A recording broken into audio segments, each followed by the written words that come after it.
नमस्कार, आप देख रहे हैं आईबीसी 24 और साथ की बड़ी बात में आपका स्वागत है। अभी तक की सारी खबरों से आपको अपडेट कराएंगे, साथ ही वो खबरें भी बताएंगे जिस पे आज दिन भर नजर रहने वाली है। लेकिन उससे पहले नजर डाल लेते हैं हेडलाइंस पर। भानु प्रतापपुर उपचुनाव के लिए नामांकन वापसी का आज आखिरी दिन। इधर बीजेपी प्रत्याशी ब्रह्मानंद नेताम पर लगा रेप का आरोप, बीजेपी का पलटवार, हार देखकर कांग्रेस रच रही साजिश। छत्तीसगढ़ बीजेपी प्रभारी ओम माथुर का पहली बार रायपुर दौरा, 4 दिवसीय दौरे में लेंगे पदाधिकारियों की मैराथन बैठक।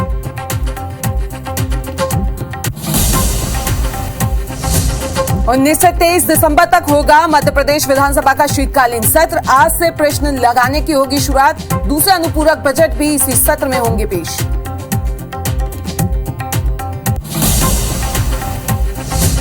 सीएम भूपेश बघेल आज रायपुर में आयोजित मछुआरा सम्मेलन में होंगे शामिल।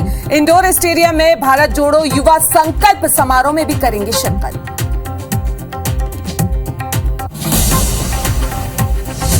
शिवपुरी अस्पताल में ऑक्सीजन सिलेंडर का फ्लो मीटर फटने से मची अफरा तफरी, एक बच्चे की मौत, एक स्टाफ भी घायल।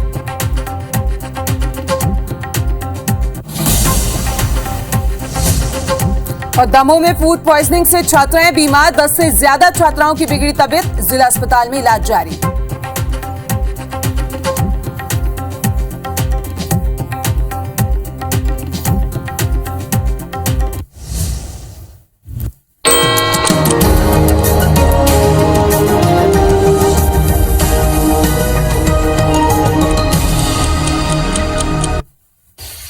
तो बुलेटिन की शुरुआत इस वक्त की बड़ी खबर के साथ। बड़ी खबर तमिलनाडु से आपको बता दें, जहां मंदिर टावर में आग लग गई है। शिव काशी के भद्रकाली मंदिर टावर में यह आग लगी है। मौके पर दमकल की टीम जो है वो मौजूद है और कड़ी मशक्कत के बाद आग पर काबू पाया गया। तो ये तस्वीरें भी आप देख सकते हैं, देर रात की ये तस्वीरें हैं जहां मंदिर में आग लग गई। तमिलनाडु की ये तस्वीरें हैं और आग पर काबू पा लिया गया है। मंदिर टावर में ये आग लगी थी और कड़ी मशक्कत के बाद आग पर काबू पाया गया। तो इस वक्त की ये बड़ी खबर तमिलनाडु से आपको बता दें, जहां शिव काशी के भद्रकाली मंदिर टावर में आग लग गई और आग की सूचना जैसे ही लगी वैसे ही फायर ब्रिगेड की टीम मौके पर पहुंची और कड़ी मशक्कत के बाद आग पर काबू पा लिया गया है।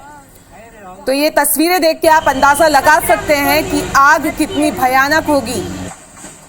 तो शिव काशी के भद्रकाली मंदिर टावर में ये आग लगी है, जिसकी तस्वीरें आप इस वजह से लगी, अभी फिलहाल ये कंफर्म नहीं हो पाया है। लेकिन जैसे ही आग की सूचना मिली, दमकल की गाड़ी मौके पर पहुंची और आग पर कड़ी मशक्कत के बाद काबू पा लिया गया। तो इस वक्त ये बड़ी खबर आपको तमिलनाडु से बता रहे हैं और साथ ही तस्वीरें भी आप देख रहे हैं।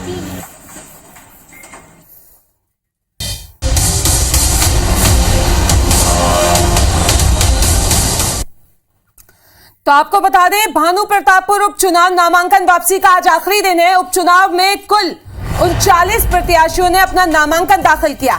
आज शाम तक नाम वापस ले सकेंगे प्रत्याशी और 5 दिसंबर को 256 बूथों पर मतदान होगा। मनोज मंडावी के निधन से ये सीट खाली हुई थी, जिसपे 8 दिसंबर को उपचुनाव की काउंटिंग होगी।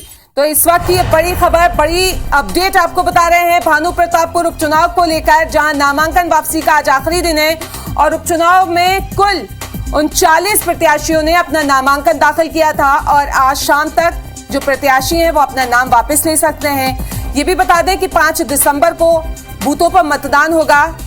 मनोज मंडावी के निधन से ये सीट खाली हुई थी। ये भी बता दें कि 8 दिसंबर को उपचुनाव की जो है वो काउंटिंग होगी। तो 8 दिसंबर को काउंटिंग होगी और आज प्रत्याशी अपना नाम वापस ले सकते हैं। नाम वापसी का आखिरी दिन है। उपचुनाव में कुल 39 प्रत्याशियों ने अपना नामांकन किया था, नाम दाखिल किया था, लेकिन आज शाम तक वो अपना नाम वापस ले सकते हैं।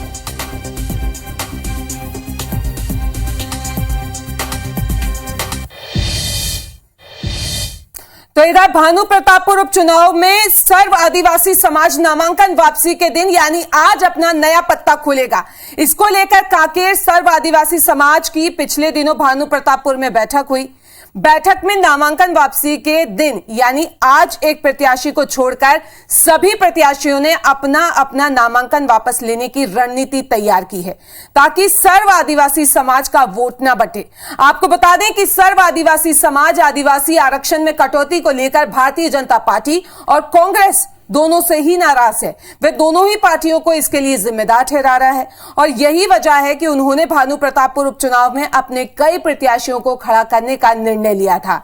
इसके तहत समाज के 33 लोगों ने अलग अलग नामांकन दाखिल किया था, जिसमें से 18 प्रत्याशियों के नामांकन मान्य पाए गए हैं और इधर भाजपा और कांग्रेस दोनों ही पार्टियों के वरिष्ठ नेता आदिवासी समाज को मनाने में जुटे हुए हैं।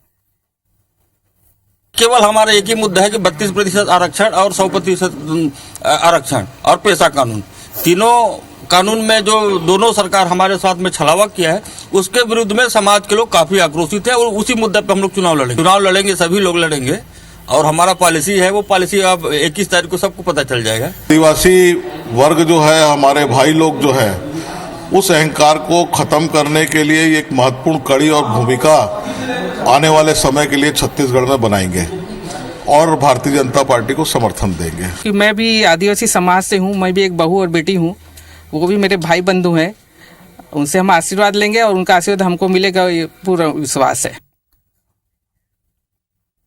भानु प्रतापपुर उपचुनाव की सरगर्मियों के बीच पीसीसी चीफ मोहन मरकाम ने बड़ा खुलासा किया। उपचुनाव में भाजपा से प्रत्याशी बनाए गए ब्रह्मानंद नेताम पर बेहद गंभीर आरोप कांग्रेस ने लगाए हैं। मरकाम ने प्रेस कॉन्फ्रेंस कर ब्रह्मानंद नेताम को गैंगरेप का आरोपी बताया और नाबालिग को देह व्यापार में ढकेलने जैसे आरोप भी उन्होंने लगाए हैं। पीसीसी चीफ ने ब्रह्मानंद नेताम पर झारखंड जमशेदपुर जिले में 15 साल की नाबालिग से गैंगरेप करने और नाबालिग को देह व्यापार में ढकेलने का आरोप लगाते हुए एफआईआर की कॉपी भी मीडिया को दिखाई है। बता दें, घटना 2019 की बताई जा रही है। मरकाम ने कहा कि भाजपा प्रत्याशी की गिरफ्तारी कभी भी हो सकती है, इसलिए अगर भाजपा माता बहनों की इज्जत करती है तो उसे तत्काल ब्रह्मानंद नेताम का प्रचार करना बंद करना चाहिए। मरकाम के आरोपों पर ब्रह्मानंद नेताम का जवाब सामने आया। उन्होंने कहा सभी आरोपियों के निराधार बताएं। उन्होंने दावा किया कि वो कभी जमशेदपुर नहीं गए। साथ ही ये भी कहा कि अपनी हार देखकर कांग्रेस षड्यंत्र रच रही है।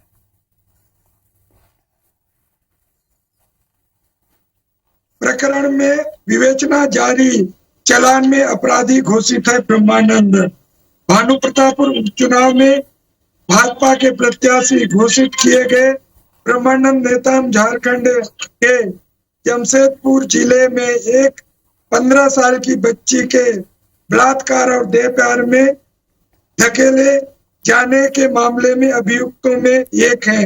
भानु प्रतापपुर विधानसभा की उपचुनाव हो रहा है। विधानसभा में हार जब दिख रही है तो ये साजिश रच करके, ऐसा षड्यंत्र रच करके मुझ जैसे मेरे चरित्र पर नुकसान पहुंचाने के लिए, धक्का पहुंचाने के लिए ऐसा आरोप लगा रहे हैं। चुनाव आता है और आरोप लगाना इनकी आदत में है, इनके स्वभाव के अंदर में। मैं मोहन मरकाम जी से पूछना चाहता हूं कि 2019 की बात कर रहे हैं, आप ही की सरकार थी भाई केंद्र में, यहाँ राज्य के अंदर में क्या कर रहे थे आप? आज 2022 में खड़े हैं, जब वो भारतीय जनता पार्टी के प्रत्याशी बन रहे हैं तो उनके चरित्र हनन करना, ये कांग्रेस जो है अपराध का काम कर रही है।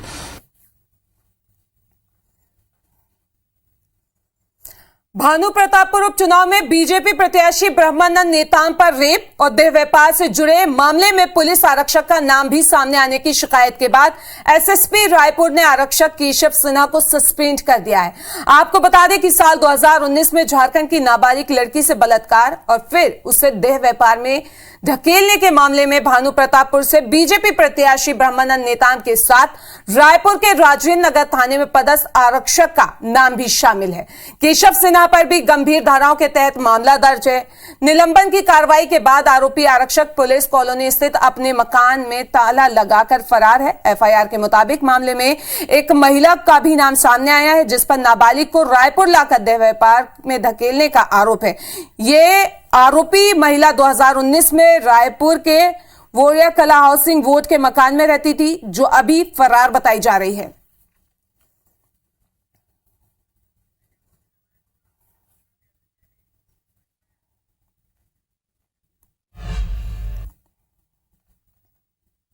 और इसी खबर पर ज्यादा जानकारी के लिए हमारे दो संवाददाता तहसीन और अखिलेश हमारे साथ जुड़ रहे हैं, तो उनका रुख कर लेते हैं। तो सबसे पहले अखिलेश, आप ही के पास आना चाहेंगे। नामांकन वापसी का आज आखिरी दिन है। एक पूरा कह सकते हैं कि प्लानिंग की गई आदिवासियों की तरफ से कि वोट ना कटें, तो किन किन के नाम पे कयास लगाए जा रहे हैं कि आज नाम वापस ले सकते हैं? 2 दिन पहले भानु प्रतापपुर में सर्व आदिवासी समाज की बैठक रखी गई थी। इस बैठक में जो निर्णय हुआ है, जो हमें जानकारी मिल रही है सूत्रों के अनुसार, कि उसमें से 21 लोगों ने नामांकन जो दाखिल किया है, 20 लोग नामांकन आज वापस ले सकते हैं और उसमें से एक जो है वो प्रत्याशी बनेगा और उसी को चुनाव जिताने के लिए और लड़वाने के लिए आदिवासी एक होकर सभी वर्ग के लोग उनको सामने कर रहे हैं। और जिसमें हमें जो नाम मिल रहा है उसमें अकबर कुर्राम करके जो है उनका नाम सामने आ रहा है कि वही प्रत्याशी हो सकते हैं आदिवासी समाज की तरफ से। और इसको लेकर आदिवासी समाज को मान मनोबल को लेकर दोनों ही पार्टी बीते 5 दिन से 6 दिन से लगी हुई थी। पर कल जो कांग्रेस का जो आरोप लगाया गया भाजपा के ऊपर, उसके बाद माहौल बदल चुका है। कांग्रेस के पीसीसी जो अध्यक्ष है उनके द्वारा जो आरोप लगाया गया, उस आरोप को खंडन भी किया गया ब्रह्मा नेताम के द्वारा, हमारे संवाददाता के द्वारा, हमारे द्वारा। उसके बाद आज लेकिन जो माहौल है वो पूरी तरह से बदल चुका है। आरोप और प्रत्यारोप का दौर दोनों पार्टियों में चालू है और नामांकन की आखिरी तिथि है वापस लेने की। अब 5 बजे के बाद पता पड़ेगा कि चुनावी मैदान में कौन कौन उतर रहा है। बिल्कुल, तो देखना होगा कि कौन उतरता है मैदान में। हमारे संवाददाता तहसीन भी हमारे साथ जुड़े हैं। तहसीन, जिस तरीके से अखिलेश ने बताया कि भानु प्रतापपुर में जो आरोप लगाए गए, तो उसके बाद जो है आरोप प्रत्यारोप एक दूसरे पे पार्टियों ने शुरू कर दिया है, तो यहाँ पे आपसे जानना चाहेंगे कि पूरा मामला क्या है। एफआईआर तक दिखाई है उन्होंने। इस तरीके से एक सनसनीखेज वारदात जो सामने आई थी साल 2019 में, उसमें जिस तरीके से कल पीसीसी चीफ मोहन मरकाम ने भी इस प्रेस कॉन्फ्रेंस लेके वहां के जो प्रत्याशी हैं, भाजपा प्रत्याशी भानु प्रतापपुर के ब्रह्मानंद नेताम, उन पर इस बात के आरोप लगाए थे कि उनके द्वारा एक जो बात करें तो पूर्वी सिंहभूम जिले के जो टेलको थाना है वहां पे ये एफआईआर दर्ज है। उसमें इनका नाम जो है एक 15 साल की नाबालिग जो है उस पर देह व्यापार और अनैतिक कार्य के लिए उसको ढकेलने के लिए उस पर आरोप था। और उसके बाद अगर बात करें तो इसमें एक आरक्षक जो है केशव सिन्हा, उसका जब नाम सामने आया है देर शाम को, तो देर रात पुलिस रायपुर पुलिस एसएसपी जो है इन्होंने अग्रवाल जी, उन्होंने इस बार उनको जो युवक है केशव सिन्हा, उसको निलंबित कर दिया है। और यहाँ पे अगर बात करें पूरी अगर एफआईआर को अगर देखते हैं तो उस एफआईआर में पूरे अगर 15 से 20 उसमें आरोपी हैं, उसमें उसके जो 15 साल की जो नाबालिग है उसके जीजा से लेके उसके सभी लोग उसमें आरोपी हैं। और इसमें जो रायपुर की एक महिला जो है जो यहाँ रायपुर में रहती थी हाउसिंग बोर्ड बोरिया कला में, वो उस तक समेत अगर बात करें तो 7 से 8 लोग जेल जा चुके हैं। उसमें ये 2 लोग जो है जिसमें साफ लिखा हुआ है कि जो ब्रह्मानंद नेताम जो है चरामा, पूर्व विधायक भाजपा के बारे में उसमें उल्लेख किया है एफआईआर में। उसके अलावा उसमें एक आरक्षक जो रायपुर पुलिस में पदस्थ है केशव सिन्हा, उसका भी यहाँ पे एफआईआर में जो हम देख रहे हैं उसमें नाम यहाँ पे दर्ज है। यहाँ पे आपको बता दें कि पिछले दिनों जब ये ट्रायल चल रही थी इस पूरे मामले की झारखंड में, तो उसमें कोर्ट का भी एक आदेश आया था। उसमें ये जो वहां के जज ने इस बात की टिप्पणी की थी झारखंड पुलिस से कि ये जो आरोपी हैं, ये 2 आरोपी, क्योंकि ये 10 से 12 आरोपी थे, इनमें ये 2 आरोपी जो हैं ये फरार चल रहे थे, इनको लाकर सामने पेश करने की बात की गई थी, लेकिन उसके बावजूद भी ये बाहर घूम रहे थे। तो इसी बात की जब ये संज्ञान मिला रायपुर एसएसपी प्रशांत अग्रवाल जी को, तो उसके बाद जो है कल देर रात ये केशव सिन्हा जो आरक्षक है जो राजेंद्र नगर थाना में पदस्थ है, उसको निलंबित कर दिया गया है। और जब इसके घर जाके वहां पे देखा गया, जो अमलीडी इलाके में जो पुलिस क्वार्टर्स है वहां पे वो ताला लगा हुआ था और वहां से वो फरार मिला है। फिलहाल अब देखने वाली बात ये होगी कि अब ये क्योंकि बहुत गंभीर धाराओं के तहत ये पूरा मामला जो है दर्ज था, साल 2019 में था और तब से अभी तक इनकी गिरफ्तारी नहीं हुई थी। ये भी एक बड़ा सवाल लेकिन झारखंड पुलिस पे भी ब्रह्मानंद नेताम का कहना है और जो बीजेपी है उसका कहना है कि सरासर कांग्रेस जो है वो आरोप लगा रही है, ऐसा कुछ हुआ ही नहीं है। कितनी मुश्किलें खड़ी हो सकती हैं, क्योंकि अभी उपचुनाव है और आगे विधानसभा चुनाव है। देखिए, अगर आप एफआईआर देखते हैं वहां के टेलको थाने की, तो निश्चित तौर पे साफ तौर पे उसमें नाम लिखा हुआ है 10वें नंबर पे उनका नाम है, और ये केशव सिन्हा जो आरक्षक है, इसका भी नाम जो वहां इसमें FIR में दर्ज है। तो कहीं ना कहीं कुछ ना कुछ कारण होगा, तभी वहां पे उसको, क्योंकि नाबालिग का बयान है, 164 का बयान दर्ज हुआ था वहां पे, तो उसके बाद ये FIR वहां पे दर्ज की गई थी। तो अब ये देखने वाली बात है कि क्योंकि ये निश्चित तौर पे क्योंकि FIR दर्ज है, गिरफ्तारी हो सकती है, क्योंकि नॉन बेलेबल ऑफेंस है, और इसमें 10 से 12 लोग जो जेल जा चुके हैं। अब ये देखने वाली बात है कि इसमें अगला कदम झारखंड पुलिस का बिल्कुल क्या कदम उठाया जाता है, ये देखना होगा। और इस तमाम जानकारी के लिए आप दोनों का बहुत बहुत शुक्रिया।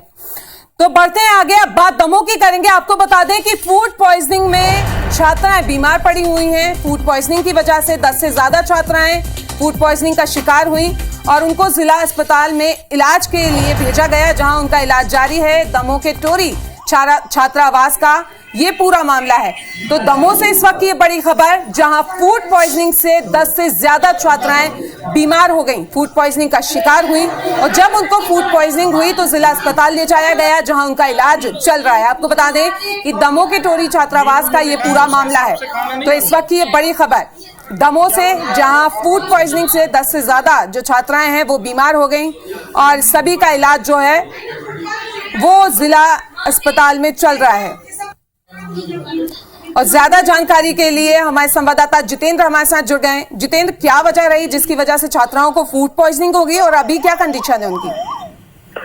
जी देखिए, मैं आपको बता दूं कि जो पूरा मामला है वो दमोह जिले के टोरी कस्तूरबा गांधी छात्रावास का जो पूरा मामला है। वहाँ पे एकाएक रात्रि में जब बच्चियों ने खाना खाया तो खाना खाने के बाद एकाएक उनका स्वास्थ्य बिगड़ गया, और फिर वैसे ही स्वास्थ्य बिगड़ा। और जब उसकी जानकारी पहले वहाँ की जो प्रभारी को दी गई तो पहले प्रभारी ने उस पर गौर नहीं किया, जिस कारण से उनकी हालत ज्यादा बिगड़ गई। और फिर उसके बाद में आनंद फानंद में उन्हें दमोह जिला अस्पताल लाया गया, जहाँ पर उनका इलाज किया जा रहा है।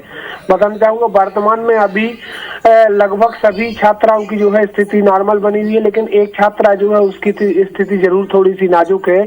उसके लिए जो है वो ज्यादा सीने में दर्द हो रहा था और वो ऑक्सीजन पर बताई जा रही है। हालांकि अभी जिम्मेदार इसमें कुछ भी कहने से बच रहे हैं। वहीं यहाँ एक बात और बताना चाहूंगा कि इतनी बड़ी घटना होने के बावजूद भी दमोह में देर रात तक जिला शिक्षा विभाग का कोई भी अधिकारी या संबंधित विभाग का कोई भी अधिकारी मौके पर छात्राओं की सुध लेने नहीं पहुंचा, जो चर्चाओं का विषय जरूर बना रहा। जी बिल्कुल, तो एक छात्रा की हालत गंभीर बनी हुई है। इस तमाम जानकारी के लिए आपका बहुत बहुत शुक्रिया।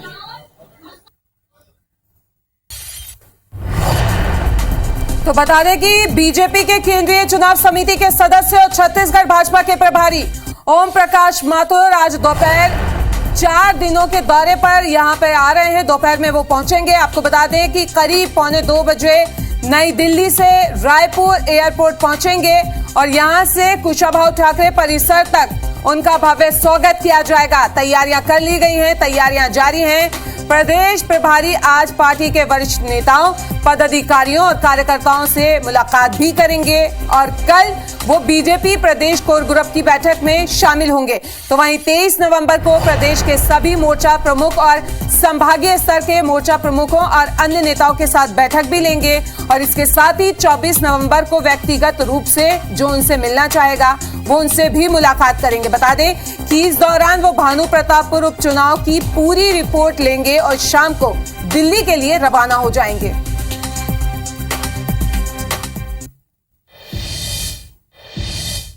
तो दिल्ली से बड़ी खबर आपको बता दें, जहां मोरबी पुल हादसे पर आज सुप्रीम कोर्ट सुनवाई करेगी। पुल हादसे में न्यायिक जांच की मांग की गई। याचिका में अधिकारियों की लापरवाही को दर्शाया गया। तो आज सुनवाई होने वाली है। दिल्ली मोरबी पुल हादसे पर यह खबर आपको बता रहे हैं। न्यायिक जांच की मांग की गई इस हादसे को लेकर और आज सुनवाई होगी।